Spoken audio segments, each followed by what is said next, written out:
Okay, good morning everyone. This is week 2 and we are doing the second lecture of our covering of our introduction to the first millennium of British culture.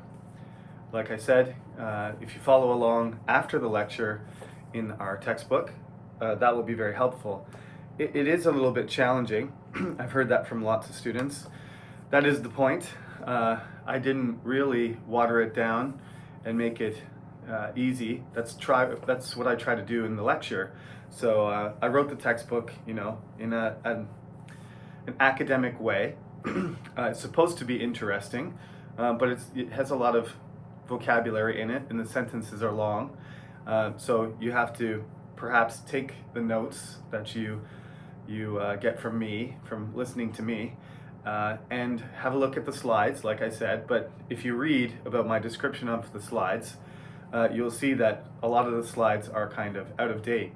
So just look at the slides that are relevant. For example, the picture of King Arthur and the description of him is useful, and the maps are useful, and things like that that are not included in the book, but are related to what I talk about in the lecture. So use the lecture as a guide, use the textbook as a primary resource, and use the PowerPoint, the PDFs that were based on the PowerPoint slides to supplement your knowledge and fill in the gaps of your knowledge about the things, and to supplement, give you some visualization of what I'm talking about, because I'm not going to do very much of that.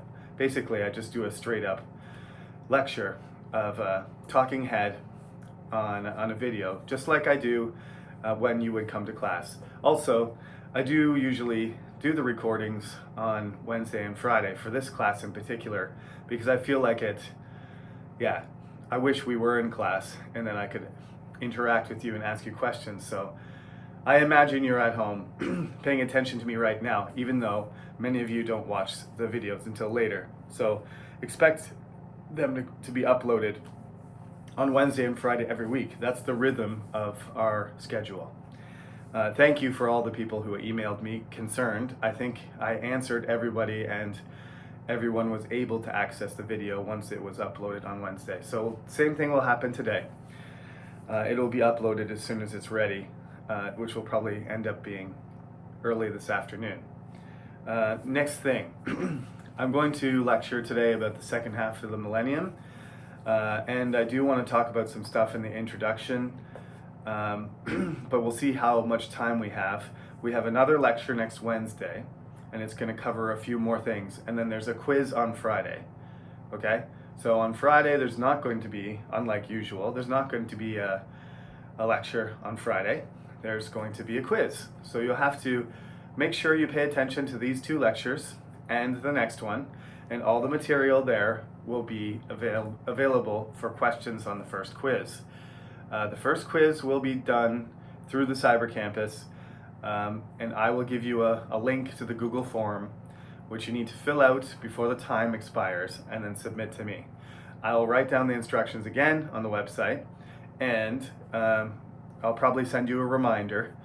Sometimes people don't figure it out the first time, but gradually last semester, which was the first time we tried it, there were about 50 students, and a few people never bothered or didn't really figure it out, but 90% of the class knew what was going on and had no trouble with the quiz by the 3rd one. So the way the quiz structure works is there are 6. There's 3 before the midterm and 3 afterwards. If you miss one, it's forgivable, because I only count the top 5 scores. So if you mess up somehow with your answers, or you submit too late and it doesn't count, then that one won't matter, as long as you make sure you get the other 5. Okay? That's the plan. Now, back to the second millennium here. we basically talked up until the point where the Romans were withdrawing from Britain, what they called Britannia. And that Roman province, once the legions were gone, gradually lost control of the surrounding area to the Celtic tribes, which retook the land. But those tribes were not unified or organized or well defended, so they in turn started to be invaded by other groups. By 600 AD or so, the largest occupants, foreign occupants, were the Angles and the Saxons. So they're very important because they were big enough groups and they were organized enough that they kept their language and they imposed that language again. The Romans never managed to get the average, we should call, I don't know if we should call them citizen, inhabitant. The average inhabitant of the British Isles wasn't running around speaking Latin because it was the language of communication and written language of the elite. And it remained that in the Catholic Church. So Latin would stay around, but the language that the people would speak would be a form of ancient Gaelic, and Gaelic is the language, or Gallic is the cultural and ancestral languages of Scotland, Wales, the Cornish, which is a really pointy kind of southwest corner of England. I try not to forget about them, even though they're a smaller group. But their language is related to, and Ireland. So everybody was speaking some sort of connected language to this Celtic group of languages called Gaelic. And when the Angles and the Saxons and the Jutes, although the Jutes were a lot less important, we always throw them in there, but the Angles and the Saxons were much more influential. So we'll just remember Angles, Saxons, and Jutes, but I don't expect you to remember very much detail about the Jutes, because I don't know very much about them, because they were a smaller, they kind of hopped over the English Channel from Europe and occupied Kent, which is really the closest part of England to Germany. So we won't talk about the Jutes too much, but they were there, supposedly. So the Angles and the Saxons spread all over what is now England, and they did gradually take over basically the same area, and they formed kingdoms. They made their own kings, and that's why we call it England, is because they called it the land of the Angles, Angoland. Okay, this stuff is in your book, so I'll just give you the juicy details, and you can fill in all the explanation and the connections yourself. On the slides there is a good map that shows the Heptarchy, which is the Seven Kingdom period, which gradually took form when these Germanic peoples took over. So we furthermore, what I am, what I look like, because my ancestors, some of them were Scottish and some of them were Welsh and Irish, but basically I'm a large part of my ancestry was this white Northern European person from the larger island of the two British Isles. So we call this type of person Anglo-Saxon, and use the word Anglo to describe anything connected to English, right? We got English, the language, and we have anglicized to make something more English or to be affected by English. We have these verbs and nouns that all have the root from the Angles.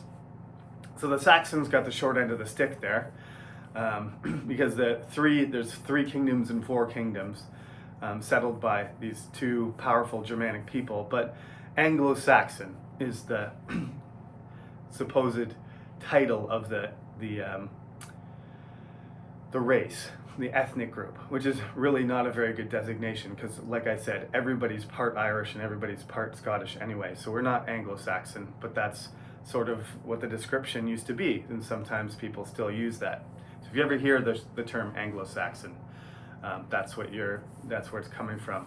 You might even hear the expression a WASP, a person who is white, Anglo-Saxon, and Protestant, which would be a negative description eventually of a person from England hundreds of years later, when they started to exert their power beyond the island and on other people.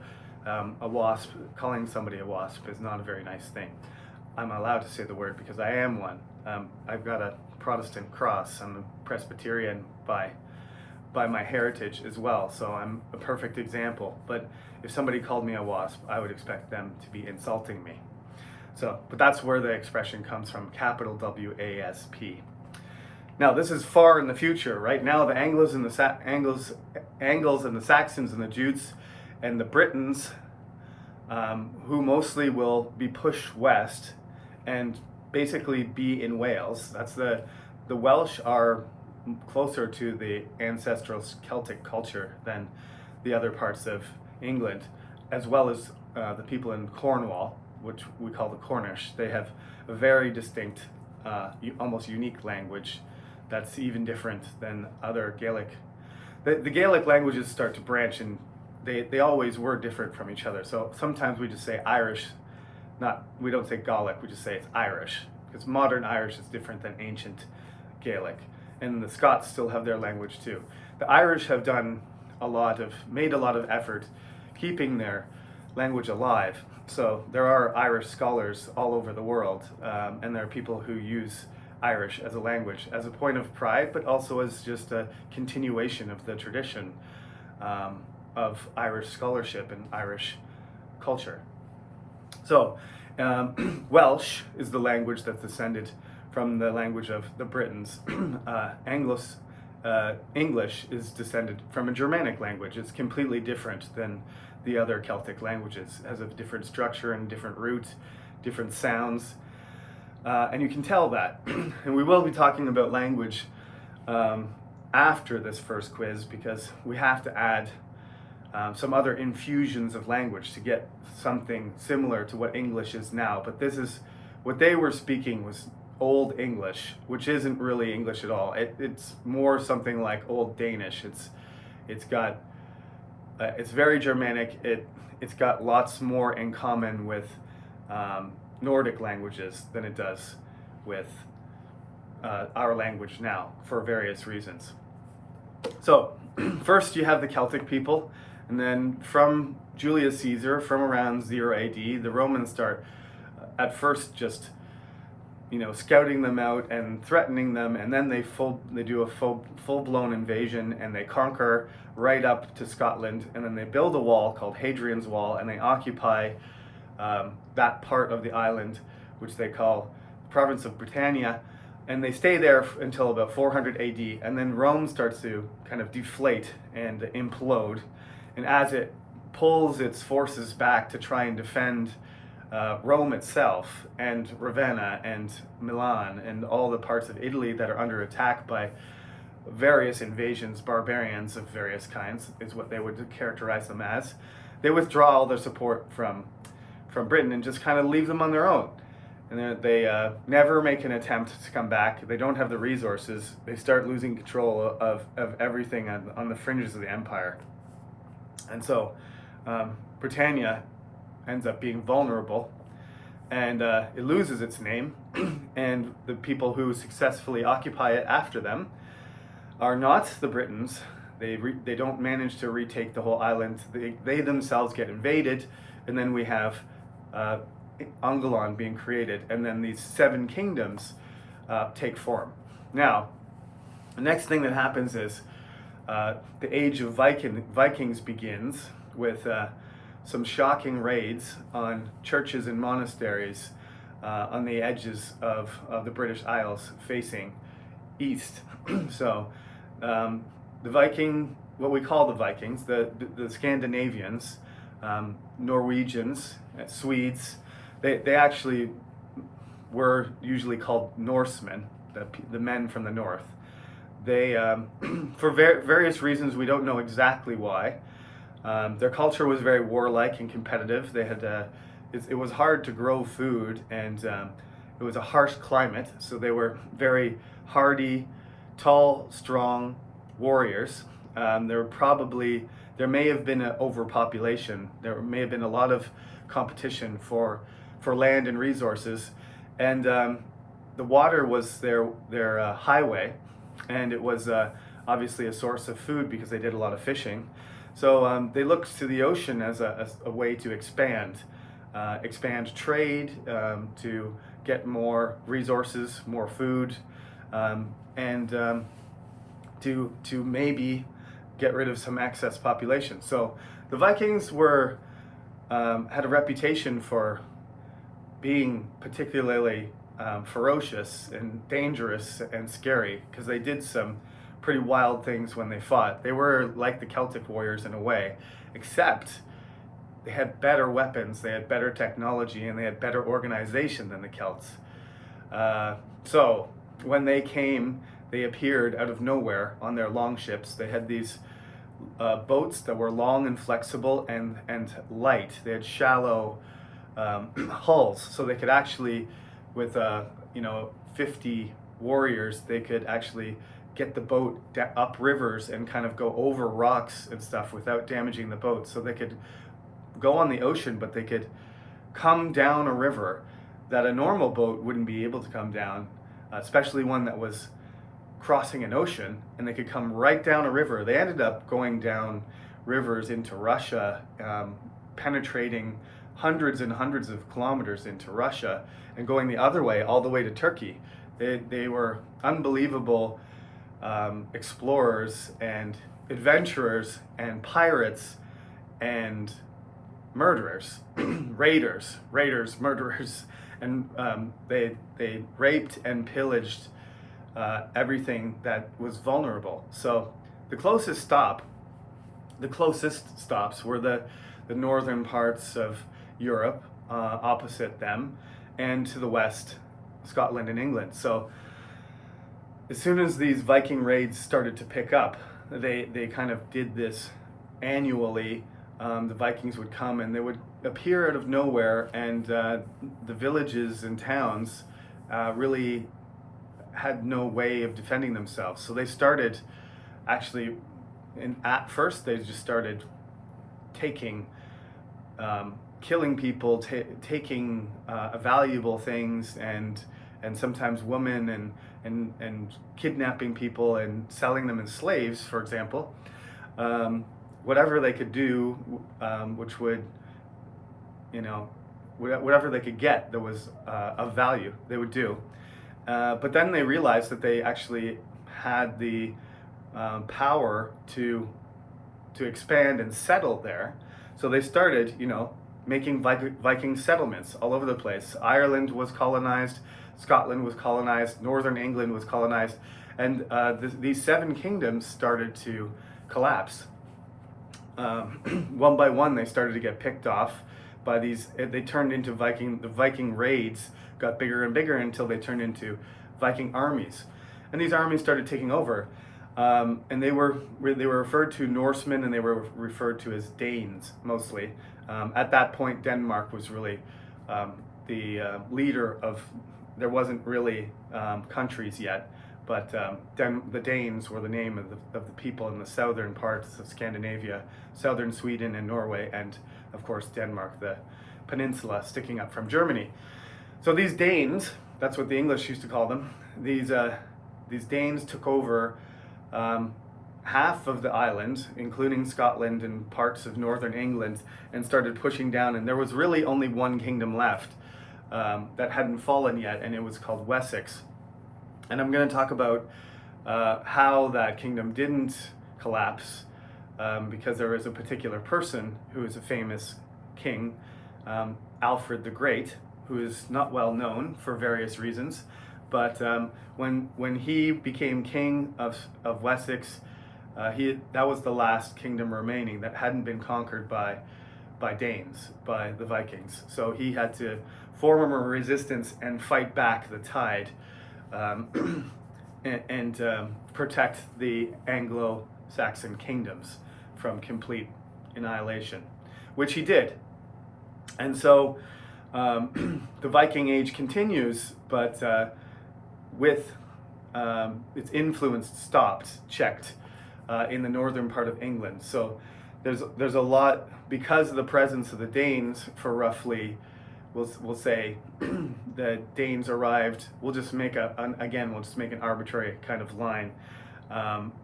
The Germans and Anglos and Saxons came around 600 and started forming their kingdoms and changing the culture, and then up until about 1000, AD, which is the end of our period we're talking about in this first week, or the second week, but first week of real lectures, about 1000 AD, there starts to be a shift back into Anglo-Saxon power, but shortly after that, that also falls apart. But the kingdoms kind of get squashed into the southern corner, and then the Anglo-Saxon culture starts to expand again, and basically the Danish influence is there, but it starts to like mix, right? And at a certain point, the Danes and the Angles and the Saxons start to mix, and the Danes take on the identity. The ones in the north start to take on the identity of an Angle, of a person from England, right? And so their culture kind of gets subsumed into the Anglo-Saxon culture. Even though they originally were the conquerors of the northern part, they just start to be incorporated into the English identity. And by 1000 AD, the union is stronger between the Viking kingdoms and England. And at one point, there's a Viking king who's the king of Scotland and of England and of Denmark and Norway and Sweden at the same time. So he kind of unifies. Like I said, it's almost like the North Sea is this lake, this Viking lake at this point, big open sea where the Vikings control all the territory around it. And these Norsemen also take northern France and they name it Normandy. These names are all connected. The Norsemen come down and they name it Normandy after themselves, and the King of France really has no choice but to let them have the area or fight them. And he doesn't have the resources in the military to do that, so he decides to make the Duke of Normandy his vassal. So the King of France is above him, but he doesn't have the power to evict him. He just, when he needs political support or he needs to fight back some sort of attack from another corner, he can demand that his vassal in Normandy support him. So in Normandy, there's a Viking presence, and up northern Germany and Denmark, all along the coast of the entire North Sea, plus all these areas that another great king, the only other one to be called great, King Canute the Great, will be king of England and king of the Viking kingdoms at the same time. But after him, it falls apart again. And that's the point where we're going to stop before the quiz, because after that, the Normans are actually going to come invade England, and we're going to talk about the most famous date in English history, which is 1066. But that's for another day. So what you need to know, what you need to keep in mind, as we do one more lecture next Wednesday, and I'm going to add basically some famous people. We talked about only Boudica so far, and I just mentioned Alfred and Canute in passing. But we're going to talk about kings and queens, ancient kings and queens. So I'll remind you about Boudica, and then I will add about King Alfred, King Canute, King Arthur, who, as I said, isn't actually a real person, but has a big influence on British culture for the next, more than 1,000 years. And the last king of the Anglo-Saxons, King Edward, which happens to be my son's name as well, Edward the Confessor. And that will round out all of the information that you need to know for the quiz. Quiz number 1, next Friday, okay? So I believe it is, what's the date? I better check. I'm gonna say it's the 12th. Yes, it's the 12th. So a week from today, on the 19th, it's going to be your next quiz. So by then, make sure you've got your book and you've read over chapter 1. You don't need to pre-read, like I said, but you should read up to what I've talked about. All the stuff in the first chapter about Britannia and about Vikings. And then you can stop at, Canute and Alfred. I'll explain about them next time. Right, we're at the point, basically we're on page 55 there, where it explains about the Anglo-Saxons and King Alfred the Great. And then it talks about Vikings and Canute. So I'll explain in detail about those people, and then you'll have all the things you need to know. Like I said, send me an email if you have any questions. That's the best way to do it. Send me an email. You also can post a notice, but I prefer a personal approach. So send me a little question with a letter, and I'll take notice on my phone easily. And then I can incorporate your answer into the lecture, and if not, I'll just send you an email back. Please, all of you, use your student number. People are not tagging their emails with their student number, and if you don't use your student number, I can't figure out who you are, especially because your names don't match what's on the attendance list. So do me a favor, and when you send an email, please put your student number on there. Thanks a lot. Have a great weekend, and just read the beginning of the chapter and you'll be ready to go, and I will talk to you again on Wednesday.